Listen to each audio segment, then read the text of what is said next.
Epic, FCC destroys Obama in 3-2 decision. You'll cheer to state that the web revolutionized society is not really adequate to depict the aftereffects of the improvement of this technology. Entire industries have been made and others lessened. The free stream of data on such an immense scale has enabled people with comparative interests to find and speak with each other. Those individuals can stroll down the street and request staple goods or exchange stocks from a handheld telephone would have been the thing of sci-fi not that numerous years back. Whenever we go up against an element with that much power, there will be worries of control. Furthermore, control over the web can affect healthcare, the economy, the stream of news, and the capacity of individuals, organizations, and the government to communicate. Along these lines, messing with the web involves most noteworthy significance. Because of this, Mr. Obama sanctioned what came to be called net neutrality.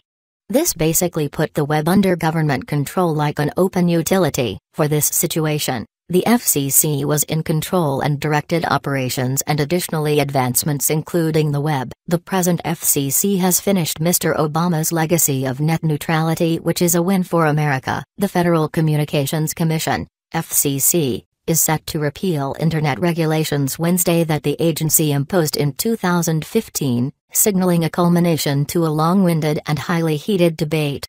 Net neutrality, an amorphous concept generally meaning all Internet traffic should be treated equally, has been fiercely contested in recent years, increasing in intensity over recent months. Specifically, the best way to enforce net neutrality, or ensure that Internet service providers, ISPs, don't partake in unfair practices, is the crux of the policy dispute.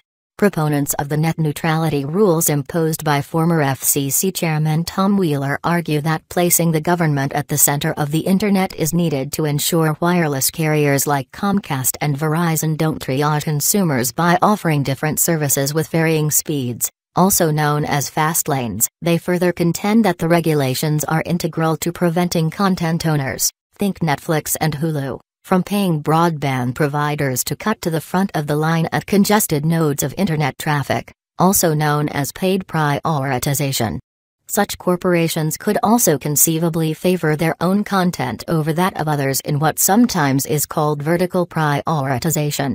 That would be a synopsis of Mr. Obama's position. What takes after is the thinking of the 3 FCC commissioners who put a conclusion to Mr. Obama's net neutrality. Critics of the net neutrality rules, and thus proponents of the FCC's imminent decision to repeal the mandate, are generally supportive of a neutral Internet, just not in its present state under the Title II category. The onus to police the industry from engaging in anti-competitive behavior has fallen on the Federal Trade Commission, FTC, for years, along with the Department of Justice's own oversight. The FCC's imminent repeal plans to restore jurisdictional authority to the FTC. Even ISPs have said they agree there should be a neutral Internet as long as it doesn't overly burden their ability to operate freely and offer special deals that can benefit consumers.